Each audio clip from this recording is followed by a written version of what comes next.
hello. Okay, this needs to be. How about that? Okay, I'm not feeling the hair up. I'm trying to get used to the hair up, but it's not, I don't know. I think maybe it's this light. The light needs to go down a bit. Is that a bit better? I don't know.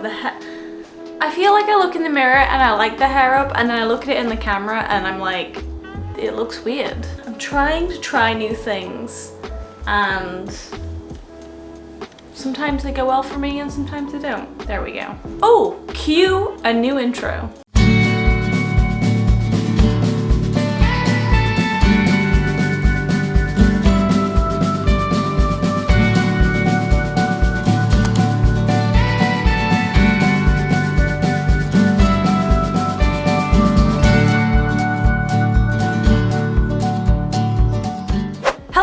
And welcome back to my channel. I hope you're doing well. I hope you're having a wonderful week. That was so cheesy. I know what you're thinking from the title of this video, like, is she going crazy? She didn't like Toronto. Why is she missing Toronto? What on earth has happened? Has something happened? Is she gonna move back? All these questions, no. Just no. So it's been 3 years since I moved from Toronto to Vancouver during the lockdown. Well, it was right at the start of the lockdown. I moved on my own from Toronto to Vancouver because, well, I wanted to move to the West Coast, and Mike was already in a job and he couldn't leave, so he had to follow after me. And so I was on my own for 3 months. It's really hot in here. I'm sorry, I'm gonna have to take this off. I know it's like kind of like summer top, but it's very warm in here. Let's blame the lights. Anyway, it made me reflect on a lot of things, and I realized that there are actually a lot of things that I miss about Toronto, which I definitely didn't think about before I left. I didn't think I would miss. And some of the things I actually, not I didn't like them, but I didn't think that I would ever miss them as much as I actually do. So if you're on this video because you're wondering where you want to move to, whether you're going to move to Toronto or Vancouver or Victoria, or you're just interested and you want to know, or you're just, I don't know, looking for entertainment and you've got a cup of tea and it's just like you're whatever, we're gonna talk through some of the things that I miss about Toronto, because there are a few things, and honestly, I'm surprised. And no, before you ask, I am not moving back to Toronto.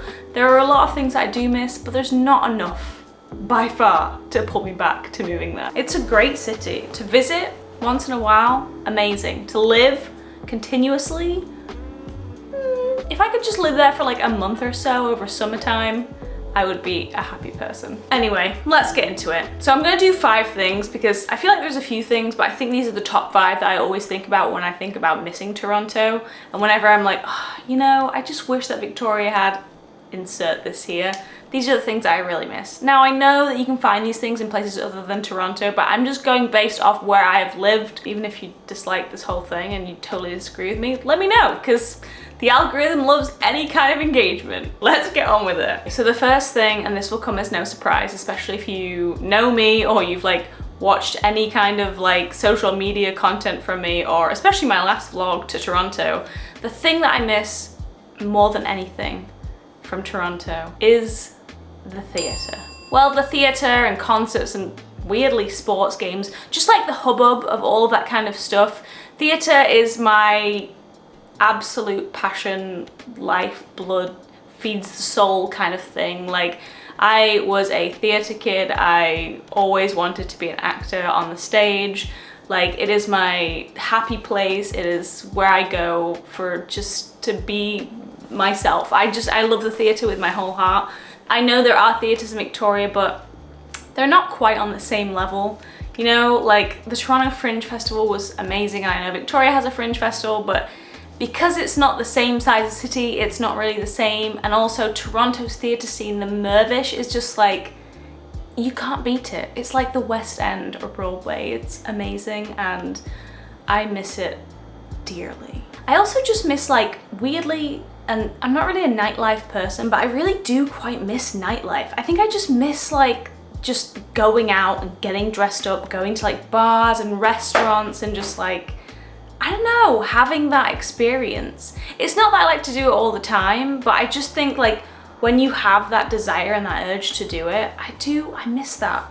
Nobody ever gets dressed up in Victoria. Even if you go out to a restaurant, everyone's still wearing like Blundstones and Fall Raven and Eddie Bauer. It's, I don't know, I miss that. I miss getting dressed up. I miss that big city hubbub, but I really do miss the theatre. I will give anything for that kind of theatre to be in Victoria. The next thing that I miss about Toronto, oh my goodness, convenience of just getting things, the ease of getting things. You know, being able to drive to places like IKEA, Zara, and I know these are very privileged first world problems, but hear me out. After living in Toronto for almost 4 years and having this kind of stuff on your doorstep, you don't realize how much you're gonna miss it until it's gone. Also, just like being able to drive to the border. I didn't actually do that all that much, but I do miss like having the ability to just go to the States, go to the border. Like if you need something, like not having to like worry because there is somewhere in the vicinity that you will be able to find it. Oh my goodness, I can't tell you how crazy stressful it was when we first moved here and everyone was in lockdown and I was trying to get furniture. Like an IKEA would have been the greatest thing ever. Now we do have an IKEA in, I think it's Richmond, like just on the mainland near Vancouver. But to get anything shipped to your house is like $130, I want to say. I think you can get it shipped to like a point on the island and you can go pick it up, but I think that's still like 90. And also just passing the time in an IKEA like on a rainy afternoon, it's so much fun. Love it, it was amazing. The third thing, oh my goodness. For someone like me, I've spoke about this before, but I never realized how much I would miss this until it was taken away from me. And that is how easy it was to travel by plane anywhere. Now, Toronto has an international airport. I know, before you tell me, Victoria also has an international airport, but Victoria's international airport doesn't really go that many places. I think it's like the States and Mexico, and that's it. Toronto, on the other hand, goes almost everywhere in the world. Like it's so easy to get anywhere. The thing is with Victoria is like you pretty much have to always change in either Vancouver or Calgary or Seattle, but it's just like that extra stop. Not only can it be significantly more expensive, it can add a significant amount of time onto your travel day. Because you're either having to go on the ferry and go to Vancouver airport and start your journey there, or you're having to go to Victoria to get a plane from Victoria and then get a layover in Vancouver and go on to your next destination.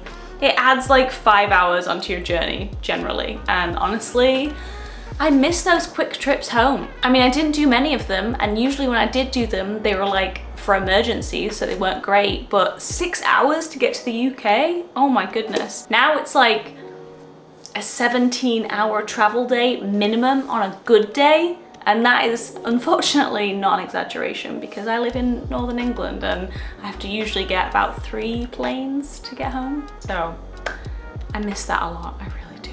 The next thing that I miss about Toronto, number 4, and you may be surprised to hear this because this season here is incredible, but it's the summers.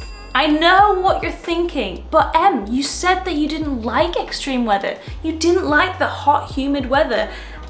Friends, I maybe was a little bit wrong. Not wrong, I think again, it's in moderation when it was like all the time. And also Toronto had air conditioning, so it made it a little bit easier. But I do miss the summers for specific reasons. One, warm summer evenings, and specifically warm summer evenings when you went camping. We used to go camping all the time in Ontario, and because it used to rain in the summertime, unlike it does here, there was never fire bans, and you could have campfires in the summertime, and it was warm and lovely. Yes, there were mosquitoes that bit you like consistently, but it was just so nice. It really was. I also miss things like patio season and weirdly lake life. I mean, honestly, the summers here are incredible for different reasons, but like, I do miss that because in Toronto, summers are so sacred. Like, good weather is so sacred because it gets so cold and for so long. Everyone's just like so happy in the summertime and everyone's out on the patio and on the lake, and it's just, I don't know, so cute. And also there's things like street festivals in Toronto. Oh my gosh, I feel like every single weekend when we were there in the summertime, there was a different street festival in a different neighborhood, and it was just so much fun. There was always stuff going on. I love the summers. The summers in Toronto are, and you've heard me say this before, just the best. The the best. If you're gonna go to Toronto, go in the summertime, you won't regret it. It's amazing. And finally, number 5. The final thing that I miss about Toronto, there are other things, but these are the top 5. The culture. Now, I know what you might be thinking, but Toronto's in Canada. What culture's in Toronto that you don't have in Victoria? Well, Victoria is very British, which is kind of weird for me. There's quite a lot of Indigenous influence, thankfully. There's definitely a lot more Indigenous influence in Victoria than there is in, or maybe just in BC in general, than I ever saw in Toronto and like Ontario in general, which I really like. But Victoria itself kind of thrives off being very closely linked to British culture, which at first I was like, oh, this is kind of cute, and it like makes me feel a little bit at home. But now I'm like, I don't know, it's kind of boring. I'm sorry, I don't like to say Victoria's boring, but sometimes it really can be. If you're talking about culture, compared to Toronto, which is truly a melting pot of cultures, like every single different neighborhood is different, and you can get anything that you want, anything that you're like craving food-wise, you can usually find a good version of it in Toronto. And the bars and restaurants of different cultures and cuisines, oh my goodness, like, and the people, there's so many people from all around the world. I think it's like over 50% of people that live in Toronto were born in other parts of the world, and I just loved that. I thrived in that. I thought it was the best thing ever. Like, I met so many people from all corners of the globe and all walks of life, and it was just amazing. It's like no other city. For that reason, that Toronto is like no other city that I've ever been to, and it really just has that as part of its identity, and I love that so much, and I miss it all the time, especially living in Victoria. I don't know if it's because Victoria's a small town, I'm sure that's probably part of it, but I don't think Vancouver really has quite the diversity of cultures that Toronto does. Toronto is like nothing I've ever experienced before. Anyway, that is the end of my top 5 things I miss most about Toronto. I know some of you are gonna be like sad because Victoria also has a lot of great redeeming qualities that I talk about all the time. You all know how much I love Victoria. If you don't, I have many videos about it. Look on my other social medias, Instagram, TikTok. You will see how much I love living here. I love this island. I love BC as a province. But like anywhere, there's things that I miss about other places. This is the thing, when you live in different places, I feel like you leave parts of your heart in other places, and you always miss things from everywhere that you go. If you've ever been on vacation, I'm sure that there's things that you miss it from every place that you've been, unless you really obviously didn't like a place. But there are things that I miss about England, there are things I miss about Toronto, and if I ever left Victoria, there would be things that I would miss about Victoria too. So these are really 5 of Toronto's most redeeming qualities, the things I love most about that city. And as you also know, Toronto has a very special place in my heart. I didn't love living there. I did love some parts of living there, like especially in the first few years, but I couldn't live there for a long period of time. But I do love to visit it, and I love it as a city. And if you are a city person and you don't mind extreme weather, Toronto will always be the city that I recommend to you, because it's amazing. I love that city so much. So these are really 5 of Toronto's most redeeming qualities, the things I love most about that city. And as you also know, Toronto has a very special place in my heart. I didn't love living there. I did love some parts of living there, like especially in the first few years, but I couldn't live there for a long period of time. But I do love to visit it, and I love it as a city. And if you are a city person and you don't mind extreme weather, Toronto will always be the city that I recommend to you, because it's amazing. I love that city so much. And if you want to go visit it, or you're thinking about going to visit it, yeah, I recommend it, because it's great for all these reasons. Anyway, I hope you enjoyed today's video. If you did, please don't forget to hit like, subscribe to the channel, and if you didn't like it, click dislike, because for the same reasons that I said at the start of this video, any engagement is actually good engagement for the algorithm. But if you did like it, I mean, even if you didn't, I guess, check out the rest of my channel and subscribe if you want to. I post videos like this all the time. Usually they're like vlogs about life abroad, living in Canada, travel related stuff and things like that. Sometimes there's sit down videos like this, other times they're vlogs. So there's a mix of everything. And if you like that, then, you know, follow me on Instagram, TikTok, Twitch, all of the social medias, I'm there. So I'm sure you'll see me around. Until my next video, which I post every single week, by the way, I hope you have the most wonderful week, and I'll see you again very soon. Bye.